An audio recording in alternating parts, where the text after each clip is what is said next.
Hey everybody, I'm Ron. And I'm Stephanie, and this is Gibbs, and we're the RV Weekenders. Hey, we're going to talk a little bit about water safety and water filtration today. So we have a project that we've been working on to mount our filter system on in our storage area. That's what we call our garage, because that's where we keep all our stuff. So we want to talk a little bit about that and share our thoughts on how we can be safe out there, as well as make sure our water is filtered properly. So let's get to it. That sounds great.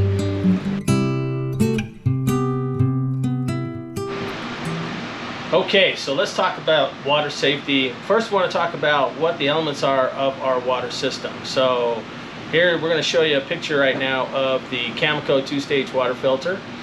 This particular water filter system we decided on was appropriate and more cost-effective than some of the others. 2-stage we felt was appropriate basically because it filtered the water enough for us. Right now, a good charcoal filter, a 5-micron charcoal filter, which is basically this particular filter. This is the Evo 5-micron water filter by Cameco. I'll leave a link down below for not only the filter system, but these particular filters here. Now, the first stage, we use just a standard sediment filter to catch all of the sand and garbage that's coming in from the lake or wherever they're getting their water. And then the biggest thing about these two filters is you want to make sure they're high flow, because if you go down and you buy a Home Depot water filter, you don't necessarily make them in high flow, and you want to make sure that these are high flow. That way, when you get that 60 psi going into the trailer, it's all coming all the way out to your faucet. So a 5-micron charcoal filter, as well as a sediment filter, and that's what we're using for our 2-stage. Now, you have to make up your own mind. This is not really a recommendation from us. A disclaimer is we're not recommending anything. We're just telling you what we have done. And this is why we've chosen what we've chosen. Okay. Now, as part of our water system, we have call it a Renta, however you want to pronounce it. This is an adjustable regulator that we use in the wet bay, and we keep this in the wet bay. I do not put this out by the water spigot, mainly because these are expensive, and I don't want it stolen. And as I've seen on a few different videos that I've watched, is they get left behind. So I always keep this in the wet bay connected up, okay? The next thing I use, and these are connected together, is a water meter. When I'm filling up the tank, it's going through the filter as well. I want to make sure that water in the tank is filtered. So that's why I plumbed the filter the way I did, and we'll show you that here in a little bit. Is I need to know how much water is going into that tank. Our tank holds 48 gallons. If you add the hot water tank, that takes another 12 gallons. And so together, that's 60 gallons. I can't do my math today, but 60 gallons of water for the entire unit, okay?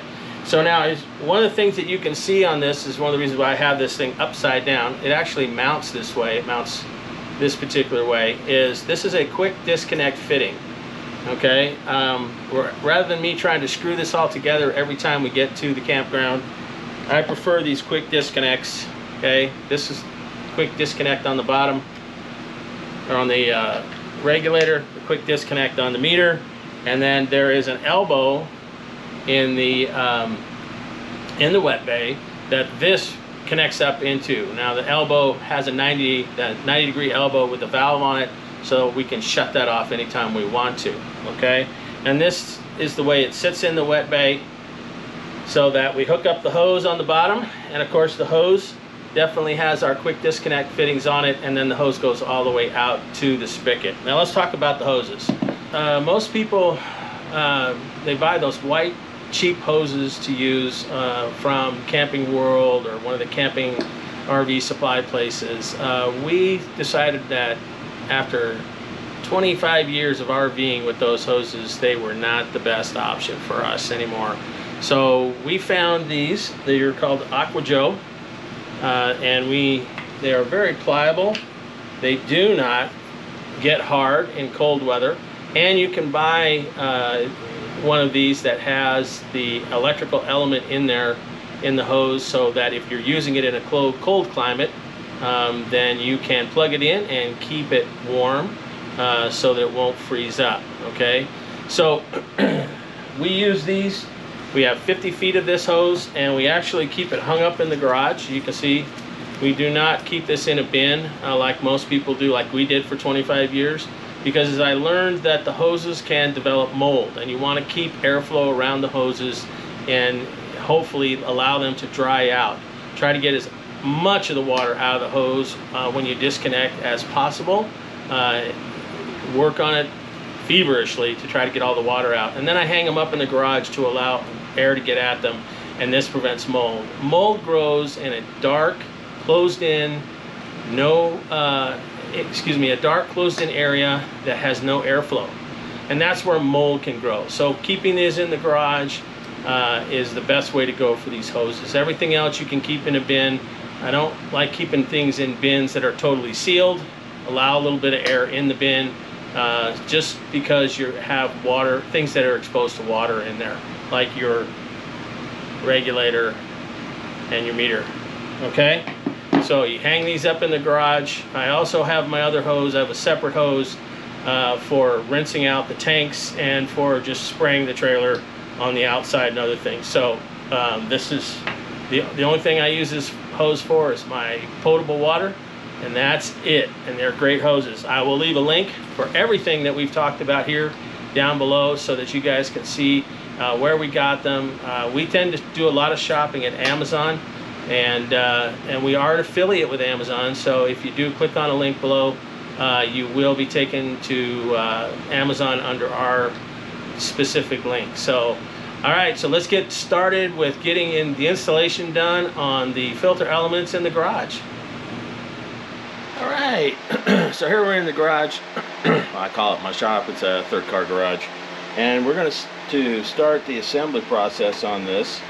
Okay, so we talked about we're adding this filter to the garage or the storage area where behind the wet bay on the fifth wheel. So a couple reasons why I want to do this. One is because of safety.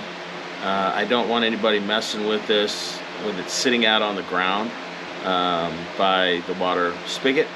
And number two, because I don't want it to be stolen.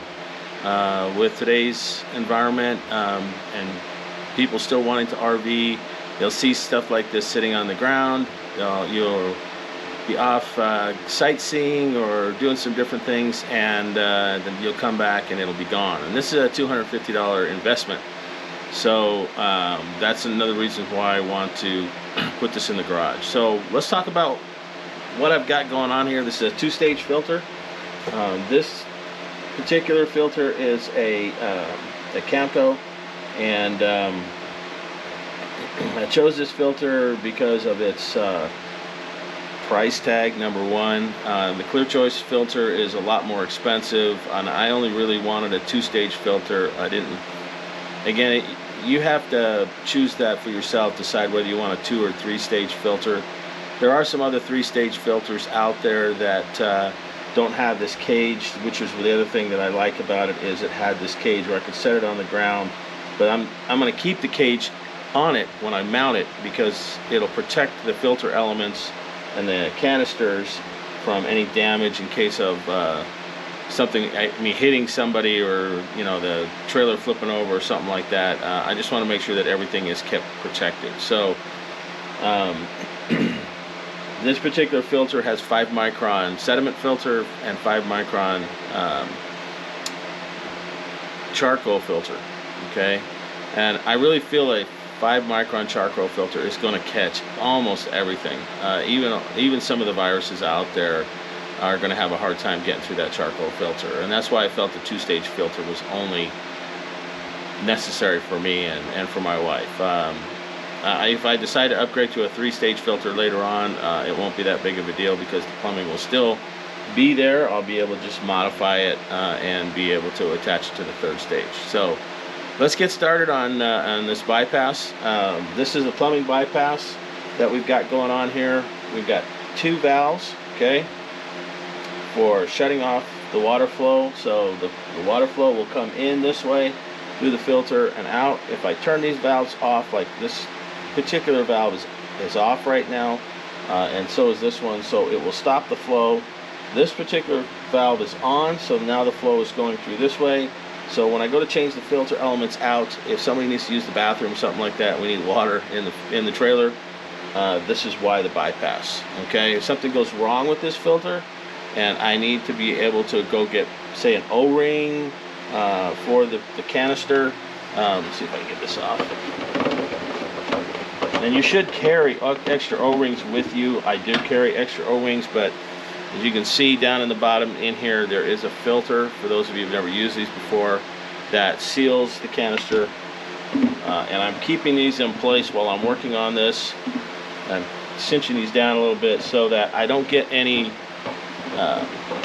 material, dust, or anything in there while I'm working on this. Okay? Alright, so this is all PEX fittings, and we're going to be clamping it down with PEX clamps.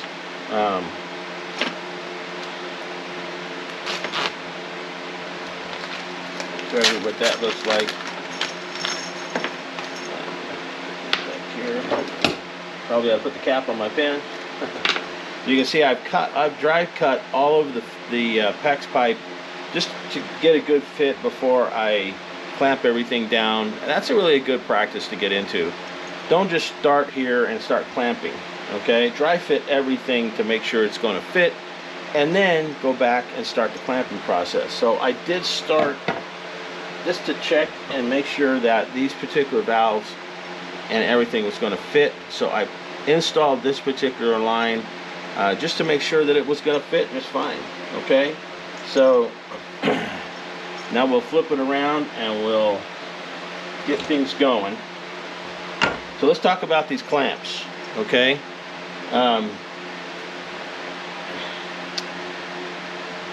This is what most RVers will see in their PEX piping. If you get underneath into your storage and you're behind your wet bay, you're going to see this type of a clamp. Okay, and it is clamped down using this particular device right here. Okay, this particular clamper fits right here, and then the jaws are draw down this little nub so that it compresses it and compresses this around the PEX pipe. Now if you make a mistake, don't fret. Okay, this particular tool will cut this little nub off. All you have to do is turn it to the side, fit it in there, clamp it down, give it a little twist, and it will come right off. Okay, and that will loosen this up, and then you'll need to have a knife like this so that you can cut the PEX. Now you need to be careful if you're not using brass fittings. If they're plastic fittings and you use this knife, you will cut right through the plastic fitting. You can see that I'm using only brass fittings. I'm not using plastic fittings because if I do make a mistake, I want to be able to take it apart. Okay, and I don't want to worry about having to damage the plastic. Number one. Number two, I prefer brass over plastic. I think it lasts a lot longer and I don't have to worry about it. Okay, so let's get started. We're going to take this all apart, and we're going to kind of keep it in a semblance of order. So we put it back together the correct way. Alright, so now here's this. This is a 1/2 inch MNPT fitting, 90 degree. Okay, I could have gone with a straight out, but then it would have added more pipe, and I'd have it way out here. So I chose the 90 degree. Okay, basically what we need to do is we just need to put a little Teflon tape around this, and I have the Teflon tape here. So make sure that you when you put this Teflon tape on, that it is in the same direction as the thread, just to make sure that it doesn't come off while you're screwing it in. It'll compress it down. Okay, and then give it a couple of good wraps. I usually like to give it 3 or 4 wraps, just to make sure that it's all nice and tight in there.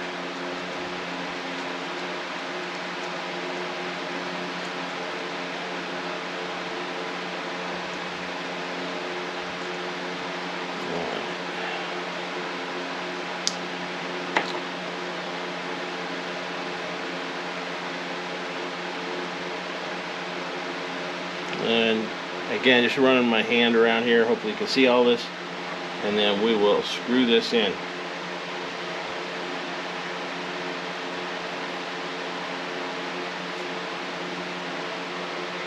And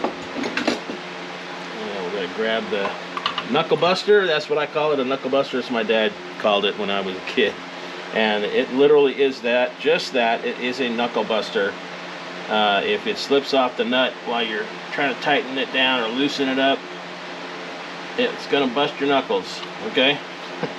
I don't know if you can see all the scars on my knuckles, but I don't use these that often. I use sockets and socket wrenches when I'm tightening and loosening a lot of nuts. Some plumbing fittings I will use these, but if you've seen my videos, you can see that I definitely like to use the right tool for the right job.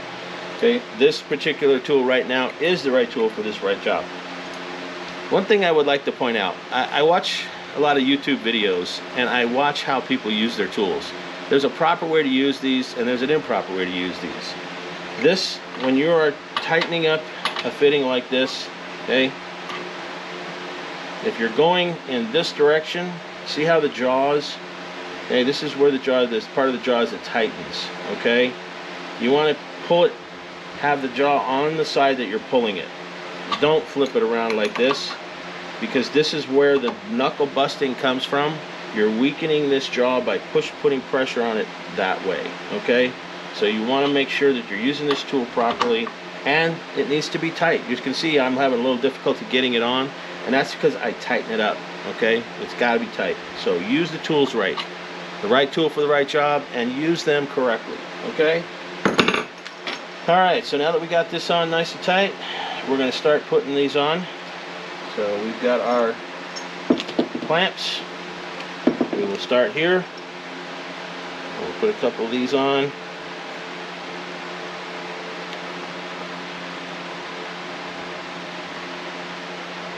Okay. Make sure we get that on there right, real tight. Now you're going to see that I'm going to leave a little bit of the PEX pipe exposed, and that's because I want to make sure I get a good seal, okay? And that seal is really important.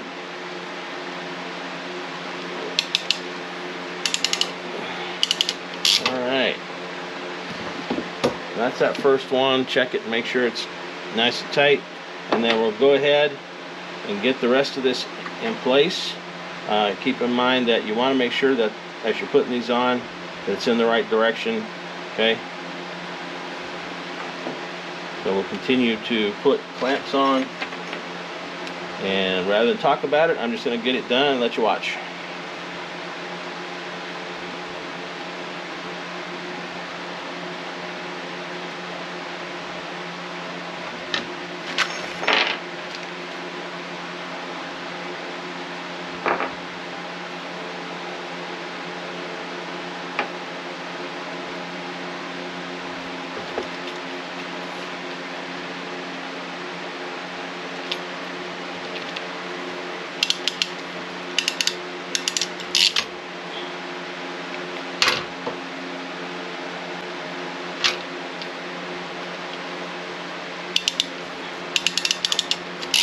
Now you're probably going, oh, you left the valve in the wrong spot. That is not a problem. All you have to do is pull the valve up, and now it's in the right position.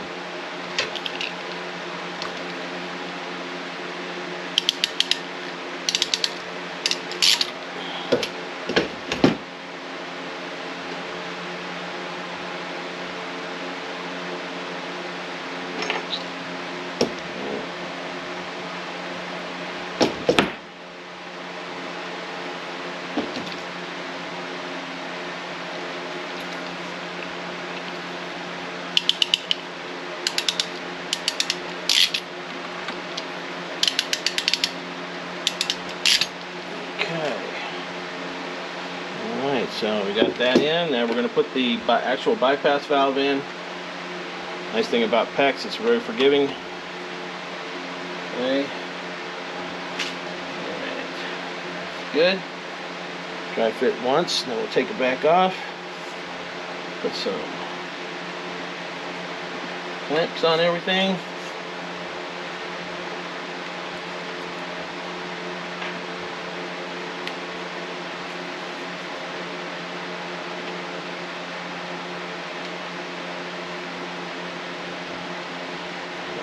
Put it back on.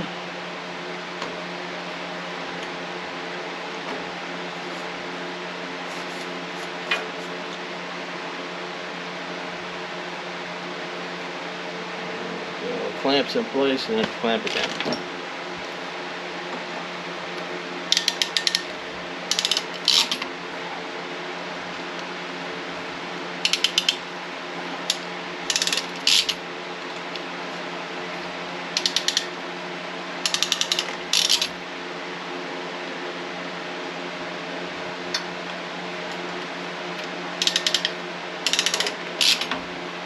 Okay, last but not least, always check and make sure that every one of these clamps is crimped and that it's in the right place so that you don't have to come back and do this a second time, okay?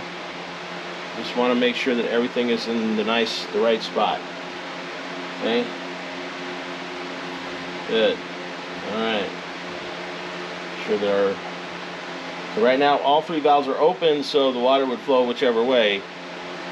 So this would be the normal direction for this particular valve, okay? And we're going to actually turn it in a little bit like that so that it works best. All right, so let's go get this in the trailer. One thing that I did point out was I did drill some holes in the top of this so that I can screw it in. While we install this, I'm going to take the canisters off so I can have better access to underneath. So let's get going. Okay, so I'm in what I call the garage of the fifth wheel, and right behind the wet bay. I want to show you a little bit about a couple things that I did here. The plumbing in this wet bay was horrendous. I'm not quite sure why they do things the way they do them at Keystone, but this is not a derogatory statement. I know that they're in a rush back there and they're trying to get these fifth wheels knocked out. But I cleaned up the plumbing a lot. So let's kind of take a look at what I did. So if you can see, this particular plumbing right here was coming straight back and going back behind this panel right here. And so I wanted to get this thing mounted, which I will do. I'm going to mount it. I'm going to mount the filter right up in there and then get it connected to the back here. But getting these two, this is the shower feed for the front shower, front bathroom, and it was actually, it had come up on this side of the beam right here, the aluminum beam. So I rerouted all of this plumbing so that it makes a lot more sense. And the other thing was, as you can see, their wiring is horrendous. I know that, again, they're in a rush to get things done, but there was all kinds of wiring that was intermixed with all of the plumbing. So I did all that. So I'm going to go ahead right now. I'm going to get this filter unit mounted up in the overhead. And just real quick, you can see, if you look back in here, you can see that's my surge protector right there, and my transfer switch. Okay, so we'll be talking about electrical here shortly. I'll be putting out a video about RV electrical within the next few weeks. So I'm gonna get to getting this thing mounted up in there, and then I'll show you how we're going to route the plumbing. Okay, so as you can see, we got it mounted, and we did the rough in plumbing. So let me show you what that looks like. All right, so this side is the inlet. Okay, so let me close the valve so you can see. Actually open that valve. So we roughed it in. This is the inlet. Okay, now one thing I never do is I never reuse those. Okay, I always purchase new ones, and you can see these have tangs on them, and I did these for the faucet install as well. They're much easier to tighten up. Okay, and then the other outlet of the filter, we'll get you down into here. You can see this is, again, I replaced the nut. Okay, and then it comes out and goes up to the outlet side. Okay, so here's the outlet valve. Works well. There's the valve for the bypass, and then the back valve. Okay. Right now everything's turned off, so no water would flow through the fifth wheel. No water would flow through the filters. Okay. So the normal configuration will be open, and then there we go. Okay. All right. Well, I'm going to go ahead and get all the clamps on, and then this particular project will be done. Now, you can see that it used to have this big flap that come around over here, and I had these hooks right here that would connect it. But what my plan here is actually, you can see I got a towel here catching any water when I disconnect fittings. So what I'm going to be doing is I'm going to be building a cage that's going to come out to here and then in. So it will protect all of this from any shifting in the garage, but allow me the opportunity to be able to, if I have a leak, I don't want to have to come back here and grab this thing and pull it. You can't get at it. I can actually look and see what's going on just by opening up the garage door. Again, I call this a garage. The storage door, and being able to look in here. And then the other thing is that I will be able to get at the pump fairly easily without having to dismantle a whole bunch. And then I just need to take out some bare minimum to get the cartridges out. Yep. See, I can't do anything without dropping it. Of course, I'm trying to do this one hand because I'm holding the camera with the other. Okay, pretty easy to put in, as well as the other side. Okay, all right. Well, that project is pretty well wrapped up. We'll get this finished up. I'll see you in a minute. Okay, so I thought I'd show you before I wrap this how I'm going to protect this area from the shifting cargo. So if you can see, I took out of 3 by 3/4 inch stock. This is just pine. Okay, made a cage. And if you can see, I'm a huge pocket screw fan. I think that they're an awesome way to go. This thing is solid. It is not going anywhere. You can see the top is not connected to anything over there. It is up against the other panel, the black panel over there. But it doesn't need to be any stronger than that because of the pocket screws. They do a great job. And then I have it screwed down to the base with just some standard wood screws. And then over here I use some cabinet screws. Now these are the type of screws that you would attach cabinets together, and I'll show you what that looks like when I get back to the garage. So other than that, now I'm going to wrap it so it looks like the felt here. So this big piece that used to go over here is going to, that went over this way, is going to supply me with the felt and the Luan board to cover this all up. So the next time you see this, I'll have this all covered up, and I think you'll like it. I think it'll come out really well. Okay, now here we go. Okay, so I thought I'd show you the finished product. Okay, so what we did was there was a big panel that went all the way back there to cover the it was basically cover the plumbing. It was a Luan panel, and what I did was I took that panel out, cut it up, pulled off the felt first, and then cut it up so that I could cover the frame. And you can see I just used screws to attach the panel. That way, if I want to take that panel off to get at the pump, which is back down in here, okay, I can take the panel off to get at the pump. And then this cage will protect the plumbing while I can keep my filters up in here. So it works pretty well. And then that panel back there still comes off, comes out of the way. Very soon I will be moving that right there. That's my 3,000 watt inverter and the lithium batteries back in the back behind the plumbing and everything, where all that wiring is back there. So lots more cleanup to go, but that's basically it. All right, well, that's the end of this project. So just want to make sure that you do hit the subscribe button and the like button. Let YouTube know that you like these videos so that they'll help us out. And don't forget to hit that bell so you know when we're getting ready to put out another video.